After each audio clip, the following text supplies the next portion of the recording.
Game number 1 in the 4th qualifier, and also the last qualifier for Division S. And guys, we have a bit of a new setup here, as you can already see. There will be a couple of changes, but you will probably already notice a bit of a difference when it comes to the bit of an echo that we had in the last games that I casted and uploaded. But I'm living in my new apartment in Valencia right now, so just to keep your eyes a little bit in the loop of what's happening here, we have a bit of better lighting. I've filled the room a bit. You can still see the bike in the back, so there will still be changes with a potential green screen and other stuff dropping in here as well. But right now, the setup is already a lot better than it was the last time. Not quite as ghetto anymore, and the apartment is coming together quite nicely as well. At hand, we have Out of the Box going up against Herbania Esports in our first game of the day. This is the first round of the tournament. Please keep that in mind. So we're having, with Out of the Box, a team that has actually played a style where they are not really focusing too heavily on playing with tanks. You could also call them "We Hate Tanks," because it was pretty much what they've been doing the whole third qualifier. They just went into setups where they had a Leoric at the front line pretty much solo, and then only damage dealers, and sometimes without a healer, sometimes without a tank. Like, they have really interesting strategies here, and they went actually pretty far with that too. So personally, I'm curious to see what they can pull off in the 4th qualifier. There are a couple of heavyweights in qualifier number 4 that you still have to try and take out, but we already have 6 teams qualified for Division S. Now, everyone that paid attention amongst you to how people qualified for Division S is probably looking at the screen right now and saying, like, wait a second, if this is the 4th qualifier, how is it possible that 6 teams are already qualified for Division S and not only 3? And it's actually a really good question. So you qualify directly for Division S by winning a qualifier. Therefore, since this is the 4th qualifier, there's our Leoric again, by the way. Since this is the 4th qualifier, 3 teams are already qualified by winning the previous qualification tournaments. The other 3 teams went qualified through the point system because they are so far ahead of everyone else, because they always made it into the final rounds of these qualification tournaments, that nobody can actually catch them anymore. This is why we have 6 teams currently qualified, and today we're going to determine, today and tomorrow, we're going to determine the final 2 teams. But the strategy here for Out of the Box is already coming together, as we said before. Leoric as a key hero in that setup, probably going to play the only frontliner again, if I would usher a bit of a guess here. But it's going to be super interesting because, well, we have Mopsio's team still here. The old leftovers, Nothing Left, the new team name. They are in this qualifier too, and they actually missed 2 qualifiers because they didn't participate in those. That means that when it comes to points, they're actually pretty low. So if there is an upset today and they lose, that would mean that the former team leftovers would not be part of Division S. And there's still a couple of strong teams to beat here, so it's not like it's going to be easy peasy for them. They're the favorite heading into the tournament, no doubt about that, but we'll see how exactly that works out. Today, Out of the Box is definitely one of the teams that we're going to be looking at, and Out of the Box is actually going to play again. If they win this, they will play against Nothing Left, so that would already be a first test for them. So I'm actually pretty interested in the setup for this. Medivh and Falstad are all already in. Karazim, Medivh, and Falstad with this, so you have, I don't want to say double support, but you have that pseudo support Medivh with a shield and also the ability to just portal someone out of those fights. You have Falstad for global, that helps you first of all with the control of Dragonshire, offsetting the balance on the top lane if you want. You have quicker rotations going there too, and they played with that style already quite a bit, and it can be quite annoying. Obviously you can also disengage from any fight if you really want to, but here we have a nice setup actually with ETC and Arthas right now. So a lot of lockdown currently for Herbania Esports. Malfurion with a follow-up on the roots as well for any of these stuns. And then on top of that you have Zeratul, not only for the damage, but the Void Prison setup that we can get for this lineup here is also pretty fantastic. With that said, final pick here for Out of the Box. Are we actually going to see a main tank today? I doubt it personally. And yep, there's Genji already locked in. So again, the same style that they've been playing before. A lot of mobility on that lineup right now. Every single hero has an escape. Every single hero has something ready to just move out. And well, we're going to jump into game number 1 on Dragonshire in our first round of the 4th and final qualifier for Heroes Launch Division S.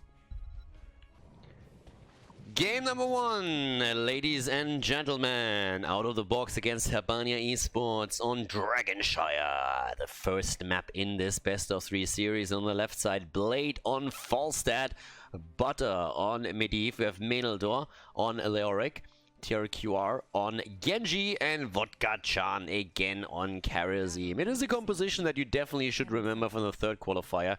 They definitely upset quite a few teams with that style, but now they go up against Herbania Esports, and on the right side of the map we have Exilom on Zeratul, Vonda on Malfurion, Nan on Hanzo, OP Death Life on Arthurs, and Meji on ETC.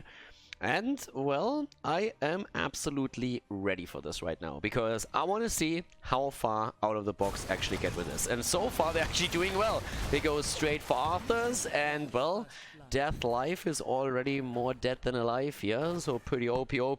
Menaldor himself up at the top lane right now, trying to take that out too. Clearing the wave here, pushing that out, someone has to rotate over, and already we're having a bit of a setup, trying to double check if someone is waiting at the camp. That's not quite the case. They're trying to interrupt the rotation, of course, here. And Exilom on Zeratul had already have to blink away. When it comes to the builds, there's nothing really too shocking that we're seeing on the side of out of the box. I mean, for now, they're really working again on the lightning rod build that we've seen Blade already utilize a few times in the past. Going straight for the wingman as the level 1 talent. We're having a typical cleave build for Zeratul. And he's going to try and, of course, set up a couple of really nice combos in the later stages of the game. Blade himself, at the bottom of the map, he can always fly topside if they want to upset that 1 versus 1 balance that exists between Arthurs and Leoric right now. And that global can be the linchpin in this game, for sure. But as it stands, the kill alone was already a great opening here for out of the box. But it's, of course, nothing that really gives you a massive advantage or anything, but it's definitely a nice thing to have, especially now as we're having a camp taken here too. On the other side, it's only the siege giants that have been claimed by Herbania Esports, which pretty much means that Leoric at the top lane is going to have a lot of assistance starting to push against the structures here. The bot lane still with siege giant camps on both sides. Lightning Rod build continues, and we actually have more vision with a Dust of Appearance for Medivh here, working a bit against Zeratul with this as well now, of course. And that's going to help them a lot to keep track of Zeratul and make sure that he won't have an easy time setting up those potential void prisons. Nice portal, still on Exilom, and Zeratul goes down. There's that mobility again that we've been talking about. Every single hero on the blue team has a gap closer and can be aggressive. And look at the value they get out of that first camp they took.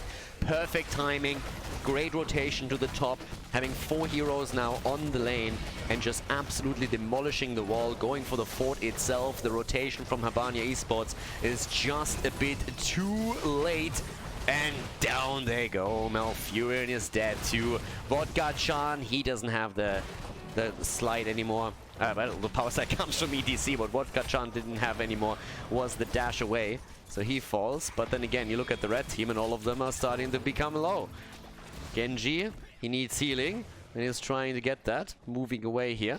But of course, with Karazim down, there's no healing to be had for him, but at least the portal and the potential shield were still in the cards for him.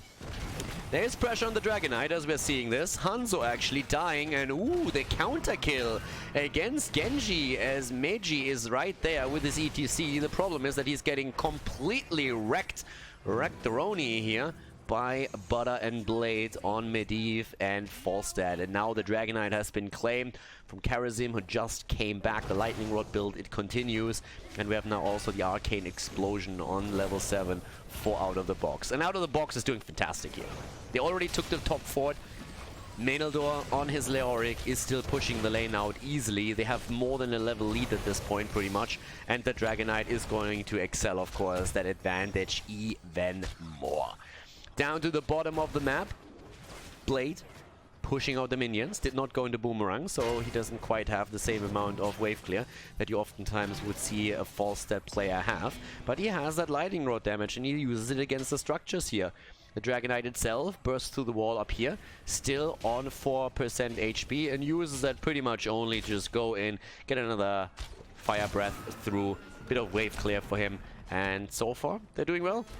False set at the bot lane, had been ganked though and taken down by ETC, but problem for Zeratul is that he suffered a lot of damage in the process, and that rotation that comes from out of the box takes him down, so the entire effort only lend itself to and trade in kills 1 for 1, and still at advantage on the side of out of the box, which also means that they're very likely to hit that early level 10 right here. Starting to move in once more towards the camp, and a very aggressive stance that we're seeing from out of the box there. Fawcett, of course, can fly in, and he already flew a bit over, so he would have been here way faster than Zeratul. Keep in mind, both of them died. But with that global, the advantage goes to out of the box, and Herbania Esports is not really willing to take that battle. Medivh is doing a great job also, stacking, currently sitting at 33. As long as he doesn't fall here, should be fine with that. Starts to get a little bit more, and ooh, Zeratul is actually getting absolutely destroyed here, or is he? There's the heal, but the kill. Medivh gets the final hit in. Heroic abilities are ready, and an immediate Mighty Gust from Blade being used instantly, making sure that there's just nothing else that can be done from Herbania Esports to try and get a kill for a kill setup here. 6 kills against 3, and a really good setup right now with a level 10 ability to maybe even get another Dragonite. Well, it's 29 seconds, so they should be able to fight for that one way or another. But the important part here really is that we have nearly a completed quest talent on the baseline for Medivh. We have a rotation towards the night camp at the bottom of the map now.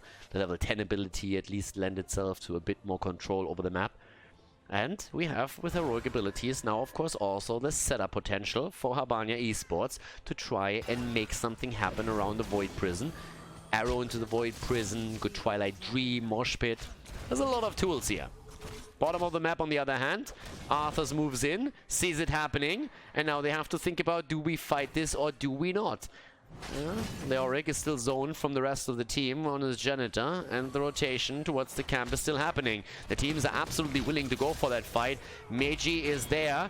Is there going to be a gust? Yes, the gust is there. Zeratul comes in, but the camp is already taken. Insta completion on Medivh's baseline, and ooh, the entomb! Zeratul is dead. X marks the spot as Genji rips Zeratul apart. Malfurion dies too, and they're looking for more. The Mosh Pit against 4 on the other hand. Genji is down, but it's not enough to get another kill. Instead, Arthas dies. 3 for 1 kill. Meiji gets the Mosh Pit, but unfortunately for him, most of the damage dealers were not ready for this. Falstad with a fly to the top lane right now. Flying in, can barrel over even if he wants to, is going to grab this one. And as you can see, Leoric is already sitting mid lane, waiting for the Dragonite to be captured. Vodkachan has to delay this down here a little bit longer though, and he is buying the time that they need. Together with Butter, there's absolutely no way to prevent the Dragonite from being taken. And the Dragonite is now claimed. So with that, 9 kills against 4, 13 talents any second now. Damage output. Medivh himself is just bodying. And they're waiting for another engage. They're waiting for another opportunity with that Dragonite. Oh, a nice controlled attempt on the portal with the immediate route. Malfurion laying down the lawn here. But of course, that fort is still a goner. You can't do anything about that. Fort is already down. 13 talents now in their hands. Genji, in this case, for the Shingun.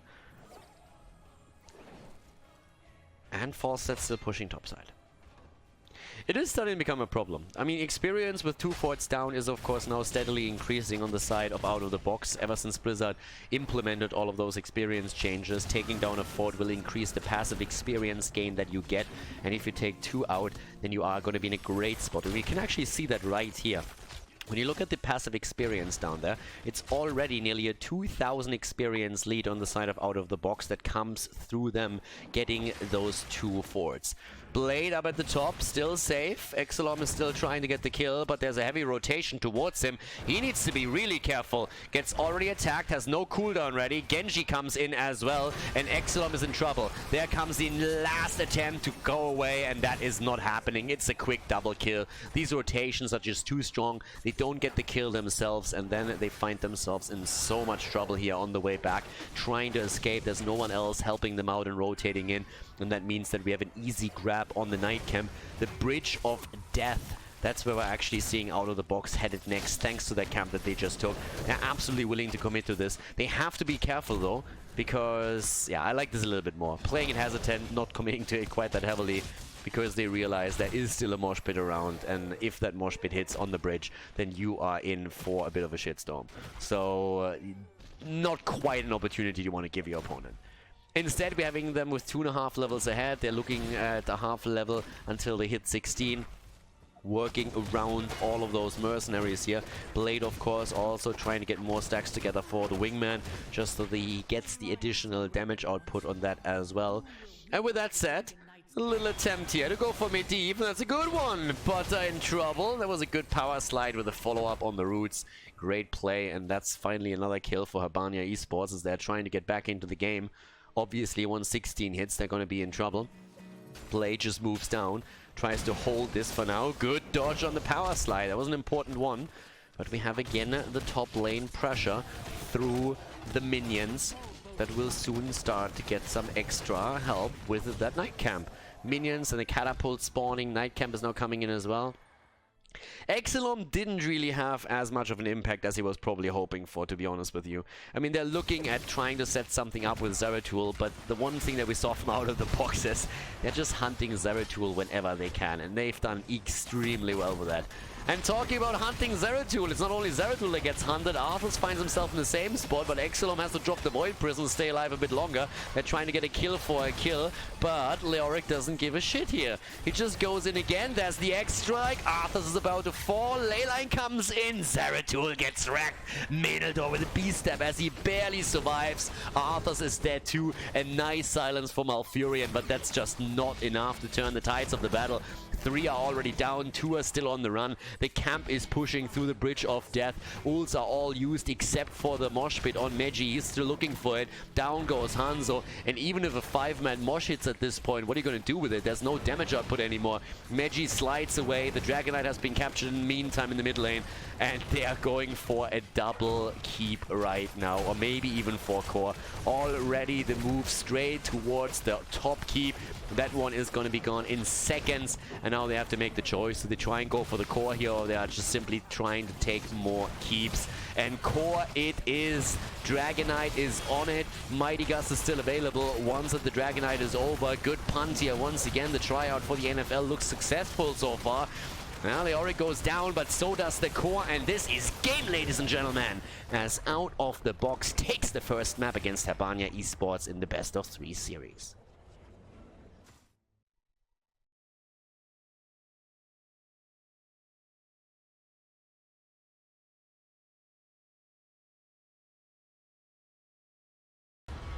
Rex's holdout, ladies and gentlemen. Game number 2 is playing on our 2-lane map, and out of the box is in the lead right now. They've been doing well. We have right now Herbania Esports in a situation where they, hopefully for them, can somewhat turn this franchise around. It's their map choice, so they definitely have a bit of a game plan heading into this one. But we see the same ban pattern, at least initially, that we have seen from out of the box already in game number 1. Banning out a Nuburak right away. And so far the constant with their playstyle that we experienced in the last qualifier was that they pretty much play Leoric as a tank substitute. Play with a lot of gap closers, very mobile, very aggressive, try and outplay their opponent through that.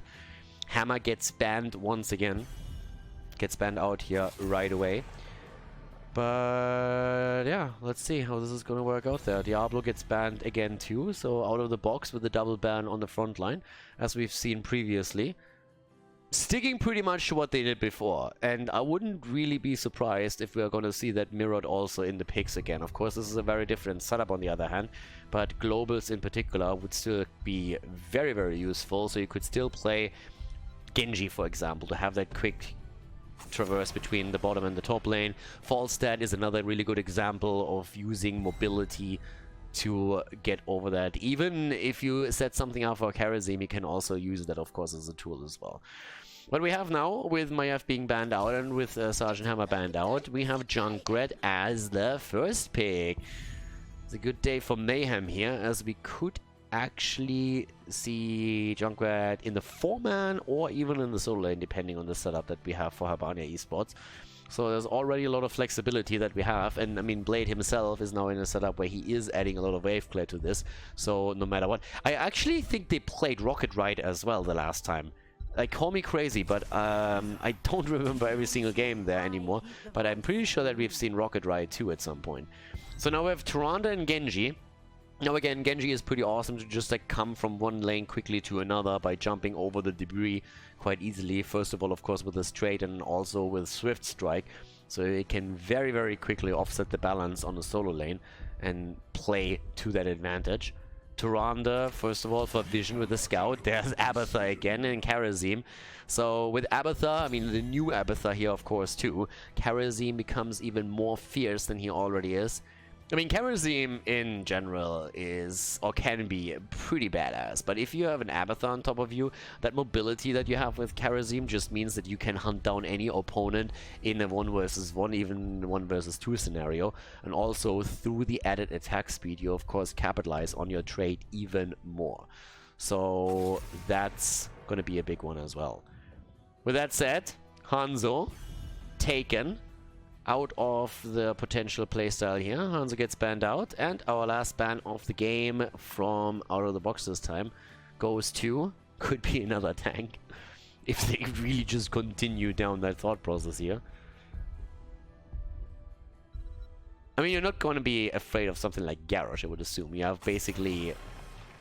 you have pretty much mobility on every single hero, so that doesn't really matter to you. But Urel for the top lane, that's something that they don't want to deal with there after all. How is Herbania Esports going to rock this now? They have Tyrande already, so you want to have a tank that can pre-stun so that you actually get a stun lock and then can get the kill in. Arthas fits that bill, Muradin is going to work with that. You could play Johanna if you wanted to, Stitch is even another option. Garrosh, again, in general, yes, he works well with Tyrande. The one reason why I'm a little bit questionable of Garrosh is because I'm not quite sure if you're ever getting close enough. Even if you flip someone like Kharazim in, what's going to happen? Kharazim should be able to escape through his dash. Junkrat is someone you should never really be able to catch, and Junkrat himself has also displacement that he can use, first of all, against Garrosh, and also to make it harder for Garrosh to get the engage. So, I'm not 100% certain that I really like that Garrosh choice here. Samuro is now taken, and we have Greymane. So with Samuro and Greymane, I mean, this is actually an insane backdoor composition. You have Samuro, you have Greymane, and you have Abathur. So Samuro and Abathur is already absolutely crazy when you're trying to raise down structures. If you get a double Greymane, or even just a Greymane with a symbiote, a Samuro with a symbiote, that's nuts. So this setup is super scary, especially for the backdoor potential that it has. Arthas is the last one, slowing down the attacks a little bit, but guys, let's jump into game number 2 on Brax's Holdout, and let's find out if Herbania Esports can actually take this back. Game number 2 on Brax's Holdout. To the left, out of the box with the lead in the best of 3 series, we are in round 1 of the 4th and final Division S qualifier, and we have out of the box with Blade on Junkrat, Butter on Abathur, Meneldo on Greymane, Vodka Chan on Kharazim, and TRQR on Samuro. Herbania Esports, on the other hand, eager to tie the series and force game 3 with Exelom on Genji, Fonda on Tyrande, Nan on Gul'dan, Meiji on Garrosh, and OP Death Life is playing Arthas in this game. Let's get this party started, and immediately we're having an aggressive rotation towards the top from out of the box, trying to set something up against Arthas if he ventures too far out onto the lane. Blade at the bottom of the map is so far just poking, trying to see what he can get with that. Level 1 abilities actually show that we're having Envenomed Nests taken for Abathur, so apparently more of a focus into the Toxic Nests here. We've seen a very heavily spec into Symbiote just recently after the changes to Abathur from most of the games that we've seen. But in this case, they go into the Toxic Nest variation. Also, level 1 Pursuit of Flames here for Gul'dan. Up to the top, Arthas gets actually attacked, not only him, the wall gets attacked here. Exelom is helping out with Genji. There's actually a couple of choices. Arthas is, well, Gul'dan isn't the only one who went for a bit of an alternative build. Instead, we are also seeing Arthas now with an auto attack build going straight into the trade with Internal Hunger on level 1. So yeah, 2 adjustments, Pursuit of Flames and the level 1 adjustment on Gul'dan here. So we're going to see how this is going to work out in the long run. Definitely can get a lot of damage stacked up on that level 1 for Arthas if you are in a position where you can make that happen. But for the time being, I'm more so worried about Herbania Esports, because I really think that this setup that we have here, not only for the wave clear against any kind of mercenaries, but once that they get a free shot at a structure, they will take that down so quickly. It is actually a little bit nuts. So that's the one thing that I'm slightly worried about right now. But we'll see how that works out in the end. For now, we have a bit of an aggressive stance here. 4 out of the box on the map for sure. 1 tower, 2 towers actually already down up at the top. And they are working on the gate itself. Like, this is exactly what I mean. They have so much damage against structures through heroes like Greymane, with Abathur, of course. And then also Karazim, Samuro, that they can easily break through all of it. And once that the fountain is down, that top lane is in a lot more trouble here as well. We don't even have level 4 talents yet, and you can already see the pressure mounting up against Herbania Esports there. That said, objective, of course, can still be key here. It's one of the maps where I'm actually a little bit weirded out by how that entire rework for Brax's holdout then at the end of the day worked out, because I really think that the objective is very weird on the map. Sometimes you get a 100-0 objective and it just doesn't do anything for you, so I'm not really a big fan of how the objective plays on Brax's holdout. But we have in this case now a kill for Herbania Esports, bit of map control through that, and that might lead them into the first objective of the game. Don't really think that we're going to get that far, but they're definitely going to try and do their best to get as much of a lead as they possibly can. Genji already being aggressive here, trying to push that in. Arthas, by the way, continuing that build now with the IC Talons. So definitely working around that auto-attack build that he's trying to go for here. It's... like, I don't know. On the one hand, I'm really liking it because I think it's a build that can be really successful if you get a lot of stacking done and you get a lot of damage on those attacks. On the other hand, you're currently playing against Samuro and more so against the Greymane with an Abathur hat. So going for the extra slow on your auto attacks is kind of something that you should at least consider. I'm a bit surprised that hasn't really happened there. Either way, as it stands, Arthur's trying to just be a bit more aggressive in these instances, and that can work out for them in the long run too. Samuro already trying to be aggressive again. Stacks, of course, also his level 1 quest with this. But we're having at the top main, Khaldor attacked by 2. And he needs to be careful. Arthas in particular can just simply walk him down, but Butter on Abathur is ready and can help Khaldor out too. So that works well too. Down to the bottom of the map. Let's see how this is going to work out, because another wall has fallen and they're starting to go not only for Genji, but they're of course trying to also drop the 40, and Genji goes down. Not protected anymore, by the way. Dies, but Death Life starts to go in. Vodka Chan with the escape attempt. There's the copy, and they go straight to Samuro. They get the kill against Genji, they're able to move out, and now Gul'dan is very much so alone up at the top. And with a little bit of help of Abathur, that might just be enough to get the kill here. Gets the cocktail damage through, build on the side of Greymane, more so focused onto his inner beast with viciousness, insatiable, and the Quicksilver bullet here for the extra range. Still the fight over objective number 1 as both of the teams are on level 7 and have a single kill. But in terms of structural damage, it's out of the box or in the lead. They haven't really taken down anything that's absolutely crucial yet, so don't get me wrong. But they have definitely started to knock at those forts. And at the top lane, they're aggressive again.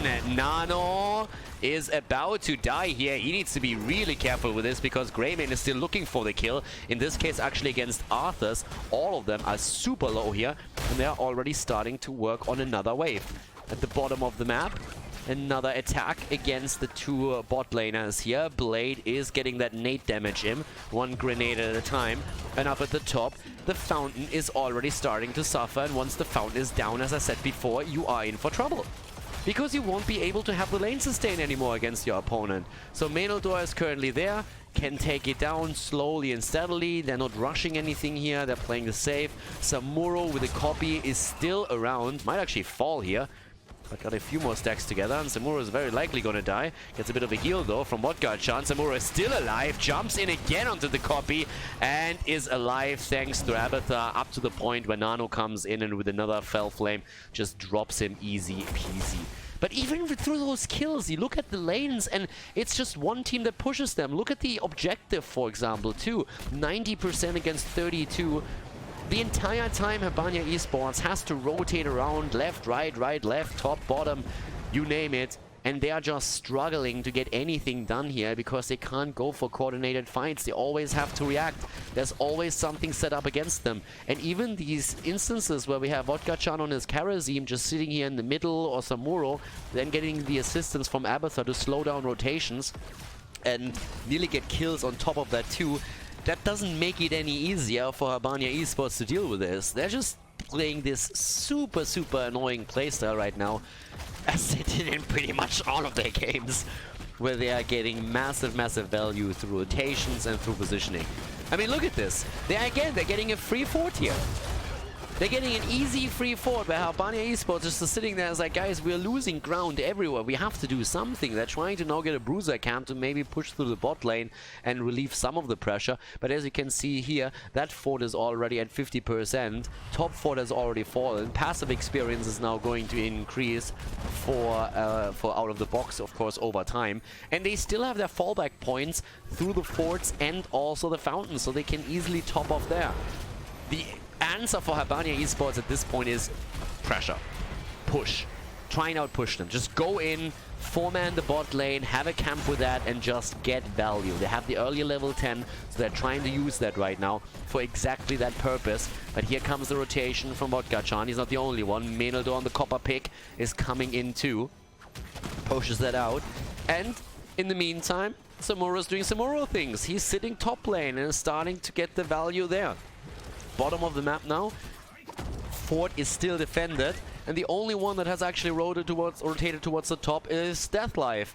And Deathlife is already on the run. TRQR is pushing lane out, he has a camp that helps him, and Abathar is just all over the place. Seven-sided, and Garrosh is down. The Horrify puts Meneldo into an awkward position. He's still trying to get away here, but a fantastic Swift Strike from Genji. Tries to keep himself alive with a quick X-Strike, but that is the end of him. Double Greymane is better than one Greymane. And Vonda is currently experiencing that firsthand because he dies as well. That's 4 heroes down. Arthur's still at the top lane trying to deal with the camp. In the meantime, another fort gets destroyed at the bottom of the map, as out of the box is just rotating around their opponents all day, every day. And that's the objective. That's the objective. That's the Zerg wave. Barreling through the top lane. 5 kills against 3 now. We're looking at nearly a level lead. 13 talents aren't quite on the board yet. It's a bit of a saving grace here. But Meneldo is already moving in for the next wave. Trying to burn that down. Here's a bit of a proxy down at the bottom of the map. And again, from the start, in the draft, we talked about the pressure against structures, and it just continues. As the team is dealing with the Zerg wave at the top, or at least Nano still's there, we're having at the bottom of the map one tower already eliminated, and here comes the attack. Not even the lockdown is working because Vodka-chan is just darting out of this. They're denying the vision, they're taking down the walls. This is bad news for Herbania Esports. What Herbania Esports really needs is they need to somehow force a fight and really get kills. Death timers are increasing. If you start to get kills right now, you can make something happen. But rotations are even slowed down through all of those toxic nests that we're seeing here. That's not only a tool that helps you to get vision over rotations that your opponent is trying to execute here, it also helps you just slow those rotations down. And as we've seen before, you buy yourself 5 seconds on a wall, on a fort, and that structure is down. Especially with Greymane. Greymane Abathar, double Greymane, Samuro on top of that, the Symbiote, it's just too much. It's so much they can do with that. Now we have running wild again as well. As we said in the previous game, it's all about the engage, the disengage, the mobility on the heroes, and they're playing that style with such an annoying efficiency, it's actually brutal. 3 stacks only on Toronto's level 4, by the way, so far not getting anything else but that. We're not having a level 1 completion on Samuro yet either. But Samuro is still just doing his stuff. Top lane. Copy after copy. Pushes in, pushes out. And they're going for the boss. They're going for the boss, and it's been scouted out, but look how quickly that boss is losing his HP. Here comes the rotation, slowed down by Abathur again. There's the control on the point. Genji is dead. The boss is taken. They're looking for more kills, and they are trying now to get those kills in addition to the boss already pushing. Bam, Deathlife again in trouble, but a good Horrify is maybe getting the counter kill. Ooh, the 7-sided, but Greymane is dead. Greymane died, kill for kill pretty much. But the boss is topside now. And he's not the only one. Abathur is also already starting to push this with the camp. And Abathur is currently also super busy with the symbiote there. Boss has to be somehow dealt with, and you know what that means. The obvious. We're having at the bot lane with catapults. Another pressure point from out of the box as they're rotating onto the opposite side of the map.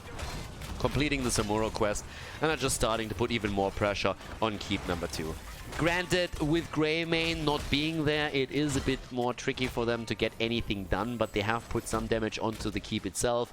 Top keep has already suffered some damage too, and they're playing it slow from there on out. If Greymane doesn't die, I am 100% certain that we would have seen one already taken out. But now you have full control over the map again. Double beacon already channeled, and that is even without a talent lead. So right now we have Herbania just sitting tight, trying to make a play, starting to interrupt this, of course, but that comes at a cost 46% already on the progress bar. And that is not going to get any better anytime soon. And Samuro is, again, just doing his thing. Pressure on the keep itself, even gets away. They were trying to intercept him on the way back, but that didn't work out either. So now the top keep is nearly done, and you don't only have to deal with Samuro, you have to deal with Abathur too. And Abathur is currently just slugging up to the top. And oh my god, look at that! Another rotation! As everybody else rotates bot lane, out of the box is there again, and down goes the first keep in the game. Exelom sits there, can't do anything about it. And he can't do jack shit, he's just sitting there, he's just watching. He has a really good spot in the first row. Samuro completes his quest over and over again. That's how happy he is. He lets us know. Samuro lets us know, guys, look what I accomplished. Look how badass I am. I actually completed my quest. I'm a total baller. Yeah. I mean, Samuro is a proud panda. TLQR, he loves to play as Samuro. And he's already on the core. And Abathur is going to jump in any second. And he's not the only one. Talking about jumping, Vodka-chan is there too. There's the copy, and all of a sudden the core is losing HP. Nano is the only one. He's like, Nanu? What the hell is happening right there? Horrify comes finally in, but that core is already down to 40%. They're just going for it, and they can. 20%, and out of the box, they just go in, try and drop the game. But even if this isn't successful, they lose everyone that came in, and that's only 2 heroes, but the core is on 2%. You play the same style once more, and the game's over. The double beacon that has been claimed in the meantime also more or less ensures that they're going to get the objective. They're not quite there yet, but they're 92%. Even if the objective at the end of the day is going to be claimed by Herbania Esports, that's not going to change anything for them either. But it ends up in the hands of out of the box, 100-0. Now they can go through the bottom lane again. And this is actually getting a bit insane. You have 2% on the core. There's nothing you can do right now. There is one rotation at some point sneaking in. Double Greymane on the core. You have a Samuro with that and you can kiss that core goodbye. Herbania Esports is at this point on level 16 versus 16. But how do you deal with that? You need vision. You need vision everywhere. You need to make sure that you are the one who always controls all of the access points to the core. And that is nearly impossible to pull off against this team that they're facing right now. Herbania is on the verge of being eliminated in this tournament. Especially, of course, since we see at the top lane now Catapults pushing in even more aggressively. Exelom has to guard this. There's again Abathur mines just everywhere. And the more you focus on the top lane, because you don't want your opponent to make a play there, the more you have the boss in the middle as an opportunity for out of the box, the more you have the bot lane maybe even pushed out. And they feel they need to go for it. So they start taking the boss, but in the meantime, look at that. it is Samuro on a mission. Double Samuro, and Vodka-chan is there as well. And I mean, I don't know what to tell you guys. This is it. This is game 2-0 for Out of the Box as they advance to the next round of the final Division S qualifier. GG, well played.